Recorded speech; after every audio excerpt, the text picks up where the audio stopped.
Alright. At check natin kung ilang oras ang ating magiging biyahe.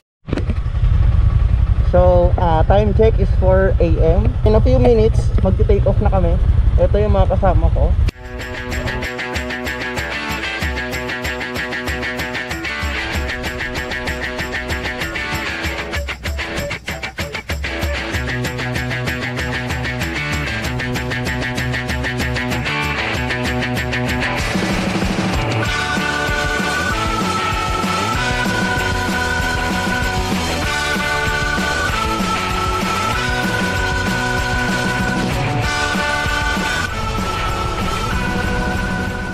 Paano kung sabihin ko sa inyo ng pinakadambuhalang estatwa ni Mama Mary sa buong mundo ay matatagpuan lamang dito sa Pilipinas?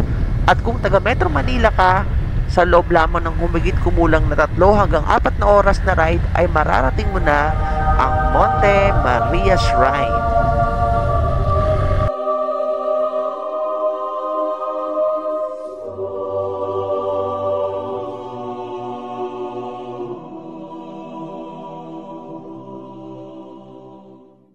Tara, rides tayo at samahan ninyo ako para bisitahin ang Monte Maria International Pilgrimage o ang tinaguriang World's Tallest Statue of Virgin Mary na matatagpuan dito sa The Land of Rolling Hills and Wide Shore Lands, Batangas.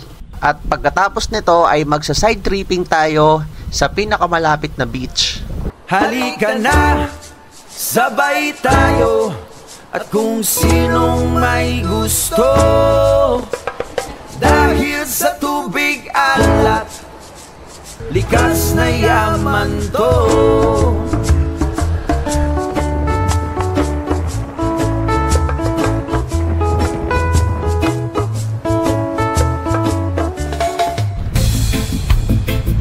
Kaunting trivia muna tungkol sa lalawigan ng Batangas.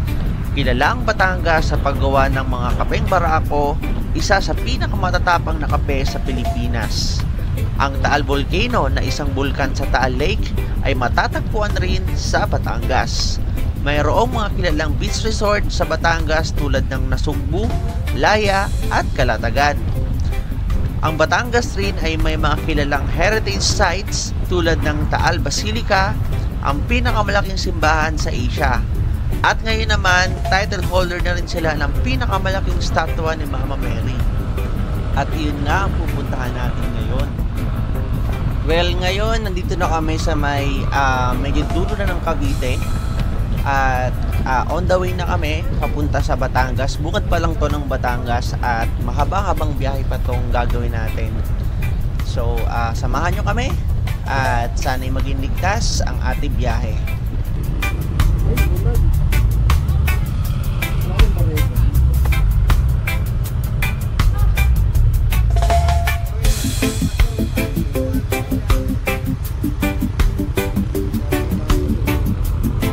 At kung galing ka sa Metro Manila at hindi ka naman nagmamadali, well, along the way, maaari mo rin naman daanan o maging side trip ang pag-stop over sa Tagaytay.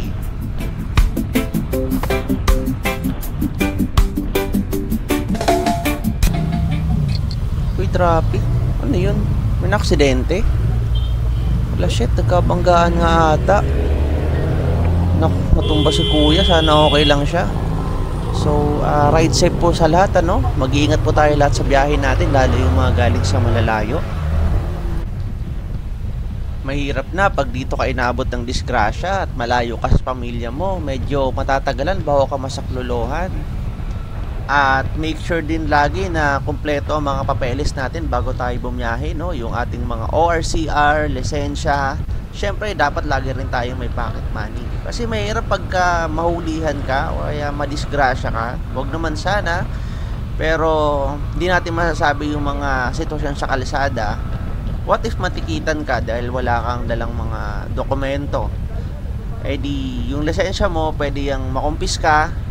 Eh kung taga Metro Manila ka, tapos nakumpiska yung lisensya mo dito sa may Batangas, medyo hassle yun, ano? Kasi kukunin mo pa yun dito, bali babalikan mo pa yun. Uy, stoplight. Ano to? Mga badyaw. Wawa naman tong bata pa, oh. Ito, malakas pa to si kuya. Pwede pa to magtrabaho eh. Ito bang pila ito? Sensya na kasi yung barya ko nakatago eh. Hassle pagka kukunin ko pa. Mamaya biglang mag green lights.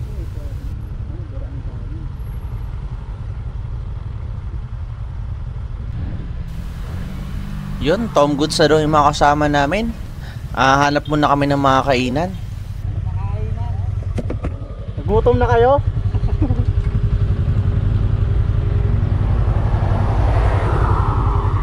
Ang cute ng owner niya, oh. Turn down.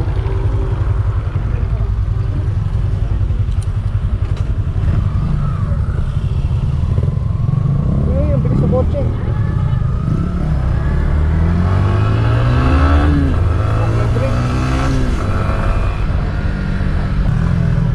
Ay, masarap ang long may sa Batangas.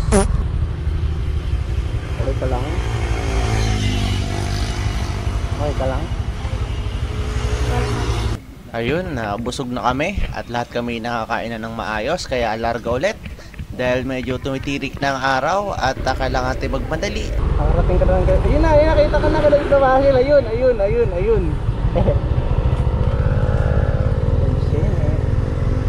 Ayan na yung kulay yellow, Pias Bakery. Sarado. Hindi, punta ko sila sa bahay nila. Diyan sa likod yung bahay nila eh. Papayit ako dito.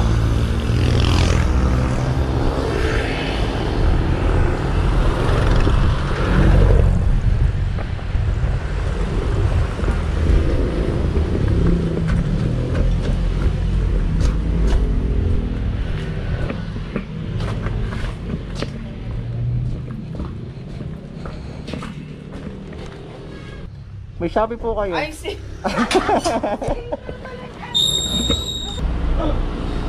Salipa. Shout out. Malayo-layo pa mo. Kaso sarado yung bakery nila kaya hindi pa ako nakabili ng tinapay. Bibili sana ako, magpapalmusal sana ako. Ako tinapay.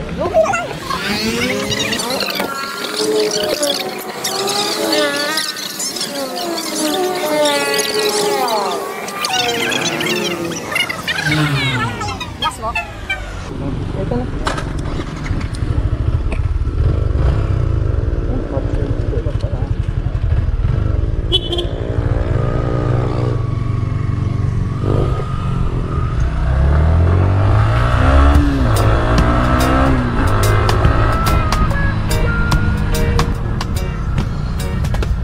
Simbahan. Ay, simbahan ba yan? Hindi ko alam ang simbahan eh.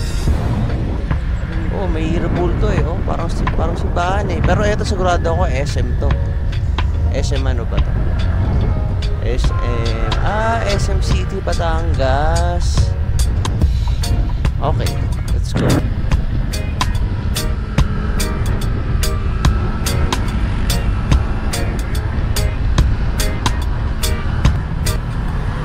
Wala, ang hirap i-banking dito. Masyadong mababaw yung mga kurbada. Tsaka medyo mababagal din yung mga nasa unahan. Talagang i-banking.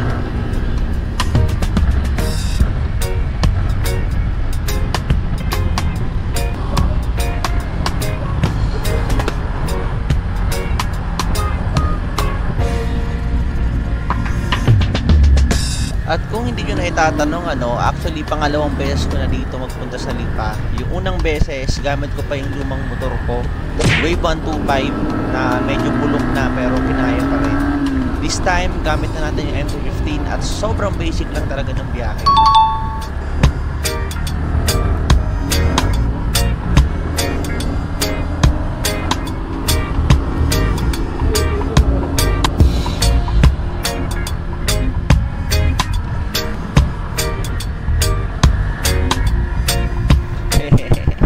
Natutuwa ako sa mga karbada dito eh. No? Hindi siya ganun kadelikado. I mean, delikado siya pero compare sa Marilaki, hindi siya ganun ka-daring, no? So, hindi ka talaga yung mga kurbada dito, hindi ka isasagad talaga ng mga yung talagang labasiko, no?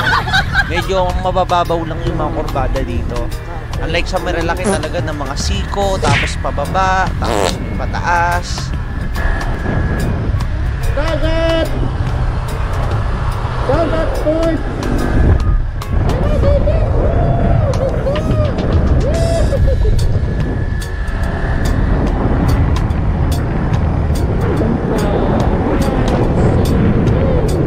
Nice! Thank you! Dinala mo kami dito. Ayun na lang oh! Sunod na rin oh! Ayun na oh!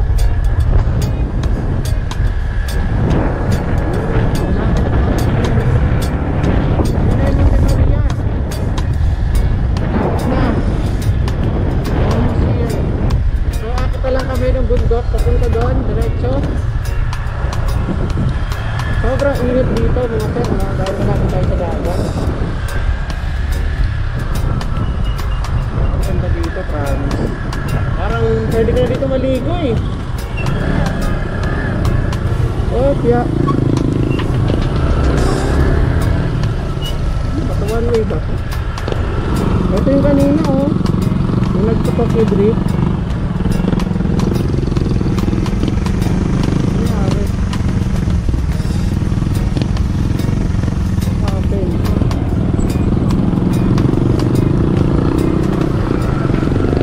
Ganda yung lalo doon sa taas ng Monte Mayor. Ay, Monte Mayor. Monte Maria.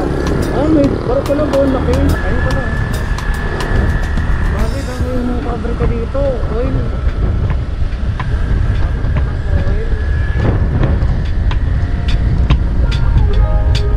Grabe, solid yung view dito. Ang ganda, oh, parang New Zealand.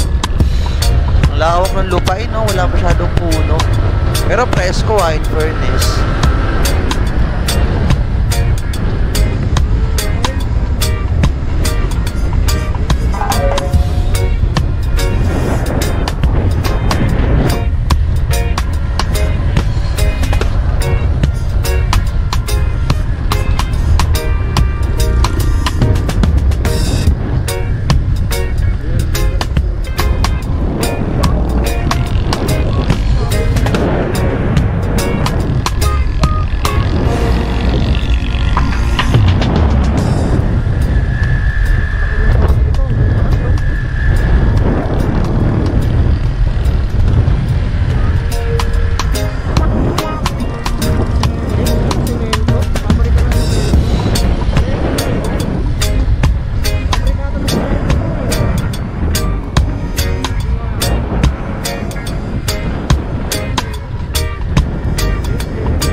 Tawon nyo. Grabe. Taray. Baba. Uy. Grabe yung mga big wave. Ang lalakas oh. Ano kaya yung mga ano, no? Kaya kaya kumanda.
Post tayo.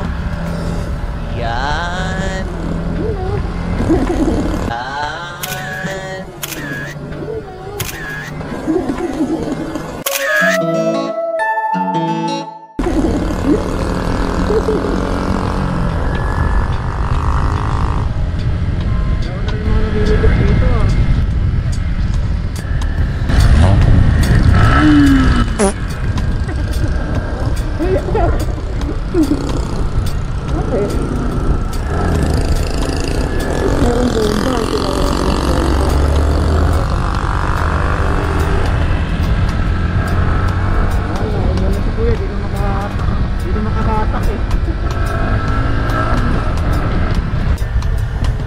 Actually, nandito na tayo sa sa may pilgrimage. So, umiikot na lang tayo, I think, para dun sa entrance kasi nandito tayo sa kabilang sa kabilang side. So, kailangan natin umikot para marating natin yung pinaka-entrance niya. So, meron pang akyatan na magaganap kasi nandito pa tayo sa pinakababa ng bundok. So, di ko lang alam kung ilang oras or minuto pa yung biyahe natin, pero mukhang malayo-layo yung ikutan pa to. Ayun, narating na namin yung pinaka-entrance. Ito na siguro to. So, nagbayad na kami ng 10 piso para sa entrance. Siguro, para yun sa parking. Ayun. So, ikot lang tayo. Hanap tayo ng mga parkingan.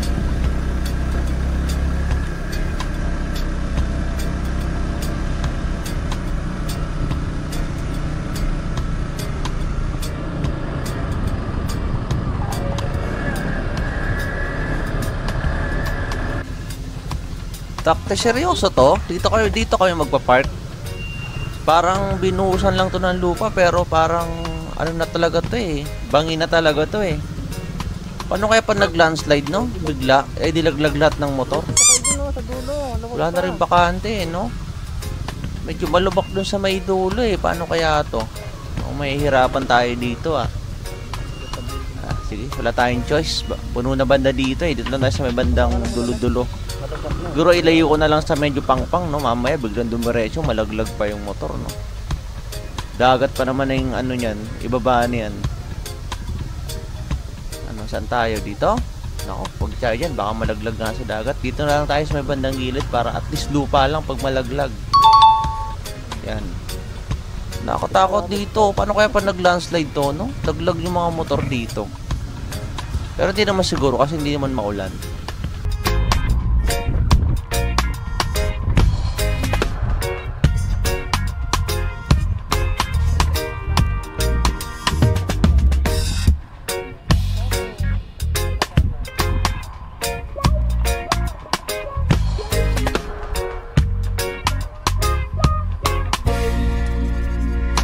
Nandito tayo ngayon sa Monte Maria, dito sa Lobo, Batangas. At ito lang naman ang ayan.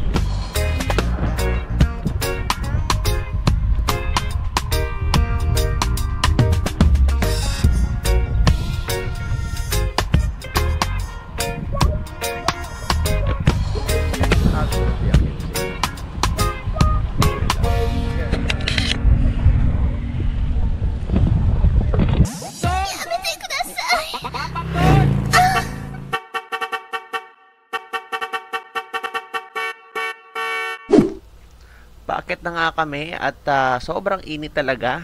At mula doon sa pinakababa, aakyat ka pa. Siguro mga around 5 to 7 minutes na akyat bago marating yung pinaka-building or pinaka-shrine. Hindi pa fully developed yung lugar. Actually, ginagawa pa yung mga parang mga stall for restaurant. Pero masasabi ko na pwede na. Okay na yung lugar.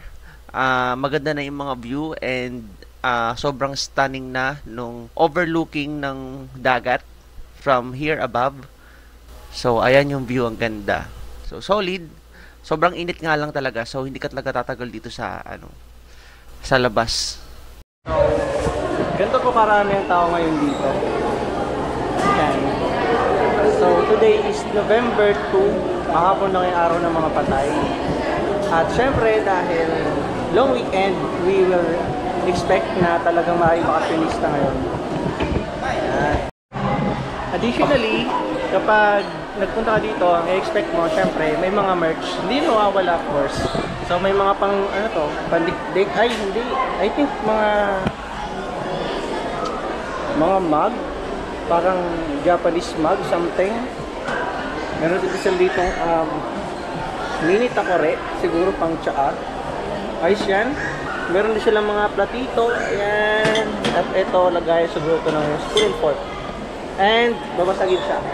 Yan, may mga wine glass din dito. At yan, may mga shot wine. Everything. And over here, sa kabilang banda, you can see the pot made of metal. At sobrang kapal niya, ha. At sa tansya ko, ang isang peraso nito, siguro nasa kalahating kilo. Makapal siya, guys, no? Sobrang kapal niya. At dahil sobrang haba nga ng pila, naisipan ko munang mag-ikot-ikot dito at mag-explore para tingnan kung ano pa ba yung mga ino-offer nila dito sa ano. By the way, ito na yung pinaka-shrine, no? Nandito tayo sa pinaka-ground floor nila. So, nasa taas si Mama Mary. So, ang pinaka-entrance nila dito, papunta kay Mama Mary is yung elevator. Ayan, so kaya mahaba yung pila kasi siguro dahil kaunti lang naman yung escalator at limited lang din naman yung mga pwedeng umakyat sa taas, kaya ganoon na lang kahaba yung queuing. So yan, may mga kainan din dito, pwede kang bumili ng ice cream, kung nagugutom ka may mga snacks, and yung prices naman is sakto lang pero mas mahal kumpara sa SRPs.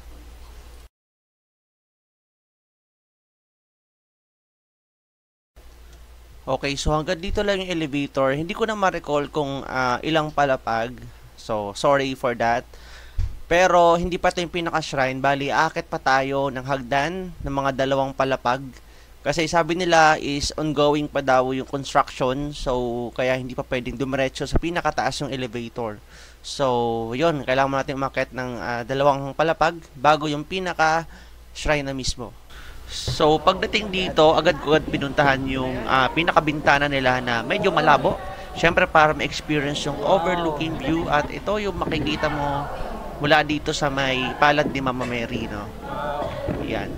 So, sana, siguro dahil kakabagyo-bagyo lang, kaya siguro hindi pa nalilinis yung mga glasses. But, it could be good kung mas makintab at mas transparent yung mga glasses nila para mas na-appreciate namin yung ganda ng view.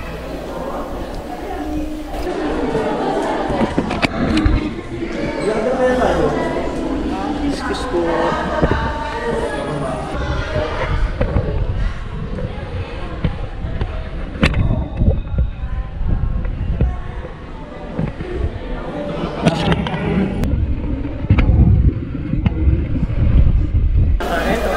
Ito naman yung pinaka-hallway nila sa mismong palad. So, ayan yung nakikita nyo na space na may mga tiles.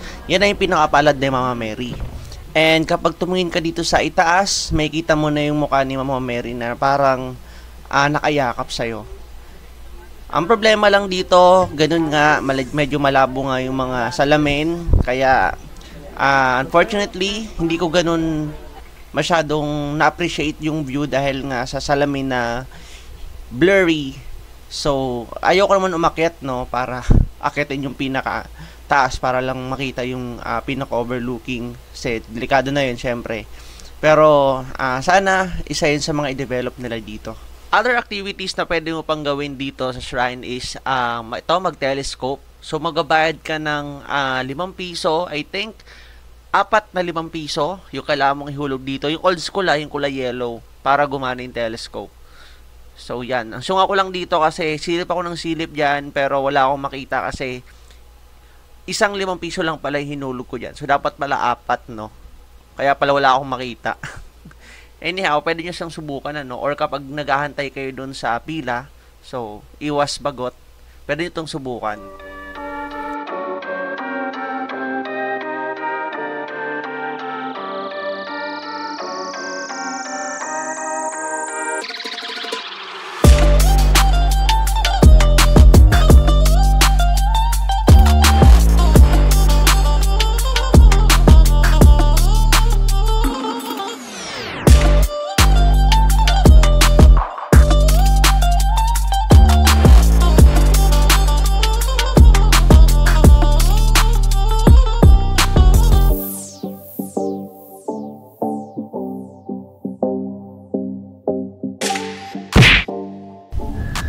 mga pasado alas 12 na ng tanghali dito. Siguro mag-aalauna na at napagdesisyon na namin na sumipat na at maghanap ng pinakamalapit na beach resort dito para syempre makapag-relax.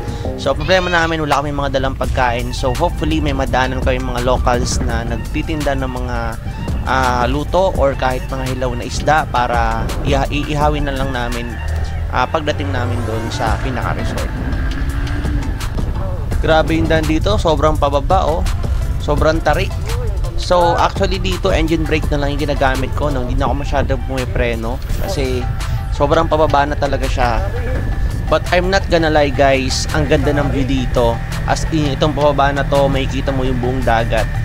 Siguro pag nawalan ka ng preno dito, dire-diretso ka talaga sa bangin eh, no? Maganda dagat na. We lose ourselves in the rhythm divine. Underneath the sky painted with dreams, we're chasing miracles of silent screams. Caught in the spell of the cosmic night, the fantasies bloom in the pale moonlight. We let go of all that we know and dance in the stardust gentle flow. Dancing in the stardust, we're weightless and free. Just you and me, lost in the moment. Our spirits ignite as we twirl in the magic of the cosmic light.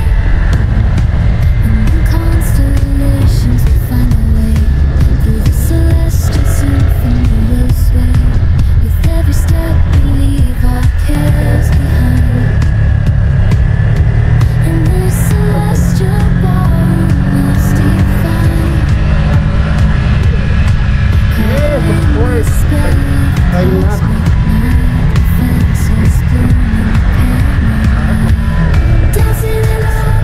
Yan, beach. Yan ang gusto ko. Yan ang gusto ko. Magbe-beach. Ganda ng view, grabe. Solid bro. Grabe ang tarik ng daan dito, promise. Parang ang tarik. Nakakatakot actually. Grabe ang tarik ko.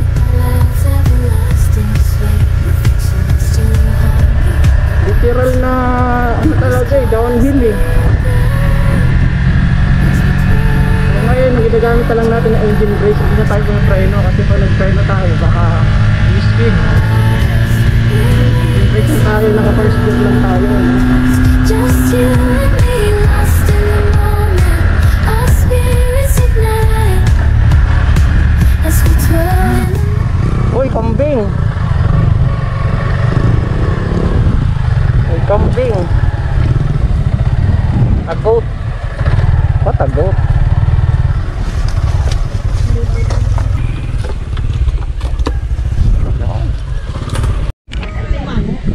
Tabi-tabi po!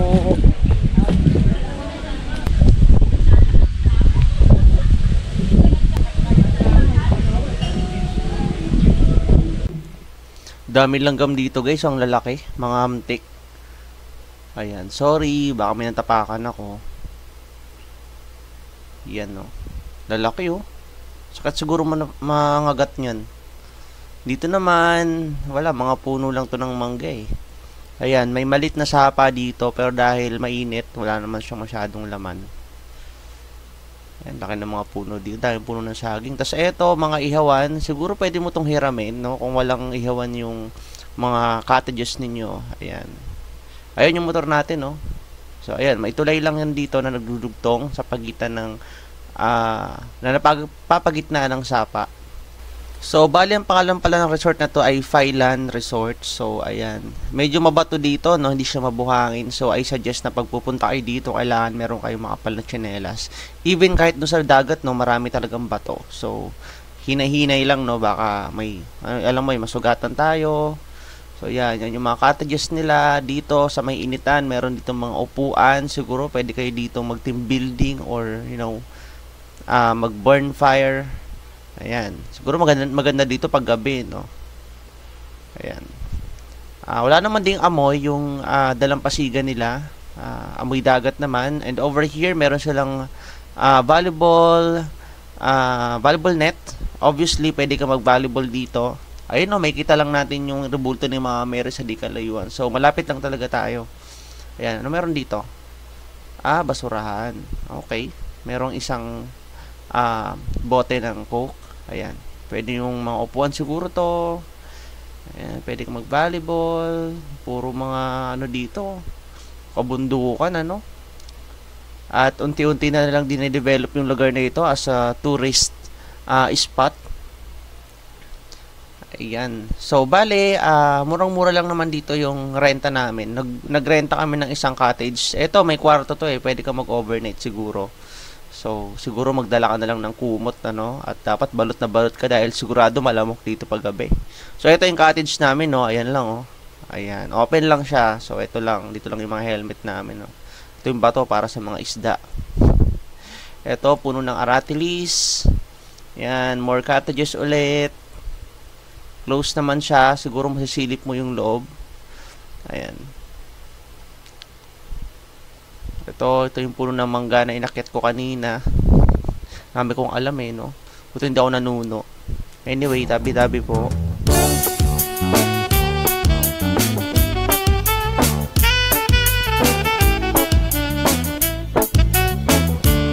Yes, ba?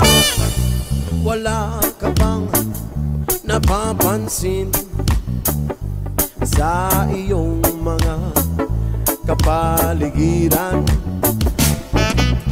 Kay dumi na ng hangin, pati na ang... Hanggang dito na lang muna siguro ang video ito. At kung nagustuhan mo ang ganitong mga content, don't worry, I will bring you to more destinations like this. So make sure na nakasubscribe ka at nakafollow sa ating social media pages for more updates. Ngunit masdan mo ang tubig. Again, this is Kudasai Moto, and remember when Manny Pacquiao said, No, I'm not a blow. It's a good pants. You know, you watch the replay. Sa dagat dati